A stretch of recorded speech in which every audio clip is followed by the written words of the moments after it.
En época de invierno es muy frecuente los virus respiratorios, por lo que es importante tener en cuenta cuáles son las diferencias entre el resfriado común y la gripe. Sí, no es lo mismo un resfriado común que una infección de gripe o flu. Y es por eso que hoy vamos a hablar un poquito de estas diferencias. En primer lugar, vamos a hablar de qué son las dos infecciones virales, pero son infecciones causadas por virus diferentes.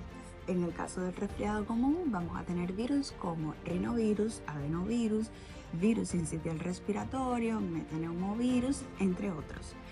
Y en el caso de la gripe o flu, vamos a tener el virus influenza A, B y C. Por aquí ya sabemos la primera diferencia. Cuando hablamos de los mecanismos de transmisibilidad, vamos a hablar de que se transmite por vía respiratoria, por microgotas de flu que pueden estar en contacto cuando estornudamos o tosemos o simplemente hablamos con otras personas. Vamos a hablar también de que pueden estar presentes en superficies y al tener contacto con estas superficies quedamos infectados, y en el caso de la gripe o influenza también vamos a tener como vía de transmisión las heces. Por aquí ya tenemos el segundo punto de diferencia que entre en las vías de transmisión entre uno y otro. El cuadro clínico de los dos tiene algunos puntos en común y otros diferentes. Por ejemplo, en el caso del resfriado común vamos a tener una fiebre que puede ser baja o simplemente no estar presente. Y en el caso de la gripe o flu podemos tener fiebre elevada, resistente a la medicación y de difícil control para nuestros padres. Esto es una fiebre que va a tener una duración de 48 a 72 horas con estas características que les mencioné, y a partir del tercer cuarto día comienza a disminuir en cuanto a grados de temperatura y frecuencia. Sin embargo, cuando hablamos de otros síntomas como la obstrucción nasal, la presencia de secreciones nasales, para los dos son similares. Ahora, en el caso del resfriado común podemos tener también algún que otro malestar general, faringitis, un poco de molestia en la garganta, como les refieren nuestros niños más grandes. Y en el caso de la influenza flu también pueden existir. Ahora, la tos.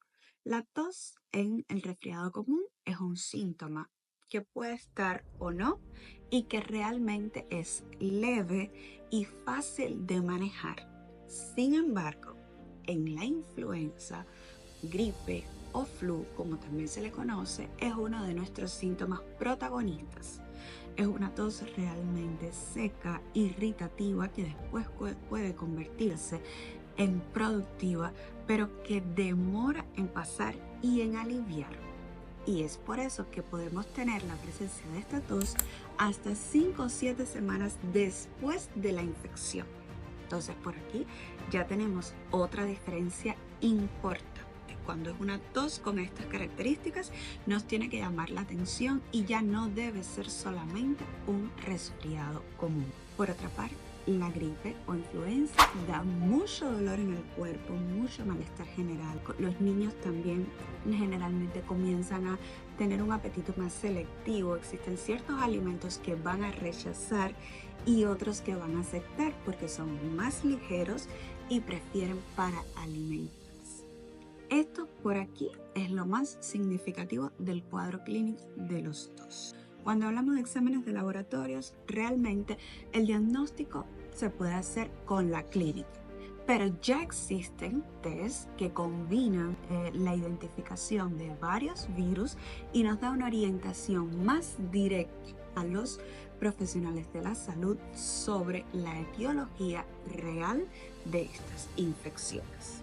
Repito, no es imprescindible realizar estos exámenes porque muchas veces con la clínica, o la mayor parte de las veces con la clínica, llegamos al diagnóstico. Pero sí existen y nos podrían ayudar en la confirmación de nuestra sospecha. El resto de los estudios de laboratorio o de imágenes no son necesarios en un primer momento. Ya si se sospechan complicaciones o si vemos que no es un cuadro clínico que está evolucionando como lo esperado, podemos por supuesto utilizar estos recursos complementarios, estos exámenes. En el caso del tratamiento, vamos a hablar de un tratamiento que lleva prevención. La prevención, por supuesto, como siempre hemos hablado, en los virus respiratorios vamos a evitar el contacto con personas con síntomas respiratorios y si es imprescindible este contacto, que esas personas utilicen sobre todo máscara. Vamos a lavar las manos constantemente. Vamos a evitar el contacto de superficies, vamos a evitar sobre todo asistir a sitios que sean muy cerrados o que carezcan de ventilación para no quedar infectados. Y sobre todas las cosas, vamos también a proteger a nuestros niños, evitar paseos, evitar visitas extras. Y por otro lado, la prevención, en el caso de la influenza, contamos con la vacuna. Contamos con una vacuna para el virus de influenza, es la vacuna gripal, como también se le conoce, que está disponible a partir de los 6 meses de edad y que está presente en muchos calendarios de vacunación en el mundo. Por otra parte, vamos a aliviar los síntomas, porque como ya hablamos, es viral y tenemos que aliviar los síntomas. En el caso del resfriado común y de la influenza, los dos, vamos a utilizar los lavados nasales, que son importantes por el acúmulo de secreciones que normalmente existe en las vías altas respiratorias y es bien importante tener en cuenta este lavado nasal con suero fisiológico. Es un procedimiento gentil con muchos beneficios y recordar que va a ser con este suero fisiológico y con una duración de 3 a 5 días y una frecuencia que puede ser perfectamente cada 8 horas. Así ayudamos a nuestros niños a mejorar esa obstrucción nasal que muchas veces incomoda mucho y que puede interferir hasta en la alimentación de ellos. Vamos a controlar la fiebre. ¿Cómo vamos a controlar la fiebre? Con la indicación de un personal médico, paracetamol o ibuprofeno, que son los antitérmicos que se utilizan normalmente en la pediatría, siempre con la dosis indicada por personal médico. Y no se alterna si no es indicado debido a los efectos adversos que podemos tener. En el caso de los niños, quiero llamar la atención en algo. No se deben usar antigripales antes de los 2 años de edad y no se deben usar en ninguna edad antitusígenos, a no ser que tenga una razón muy grande, que eso tiene indicaciones precisas para usar. Entonces, si no es indicado por un personal de salud, por favor, no automedicar en casa. El resto de las medidas, siempre que sirva para el confort de nuestros niños y una mejor evolución, va a ser bienvenido. Ojo, siempre contar con la autorización y con las indicaciones de un personal de salud. Las complicaciones realmente son las de todos los virus respiratorios, todas las infecciones respiratorias pueden tener complicaciones. Tenemos en los niños presentes sobre todo cuando tenemos la otitis, que también es una complicación de los cuadros catarrales. Podemos tener también neumonías, pero van a existir un pequeño por ciento de estos niños que terminan siendo infectados por estos virus o padeciendo estas enfermedades con complicaciones.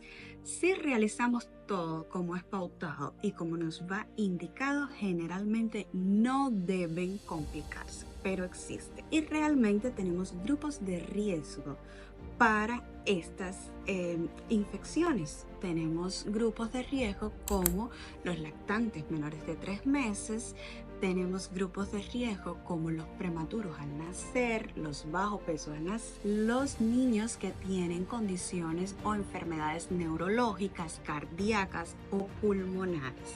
Entonces son niños grupos de riesgo que debemos de tener en cuenta para estas enfermedades y posibles complicaciones. Y otra diferencia es que en el tratamiento también ya tenemos el oseltamivir.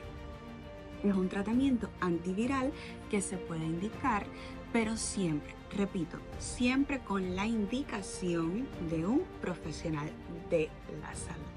Espero que este video les haya sido provechoso. Ya tenemos las diferencias entre el resfriado común y la gripe o flu.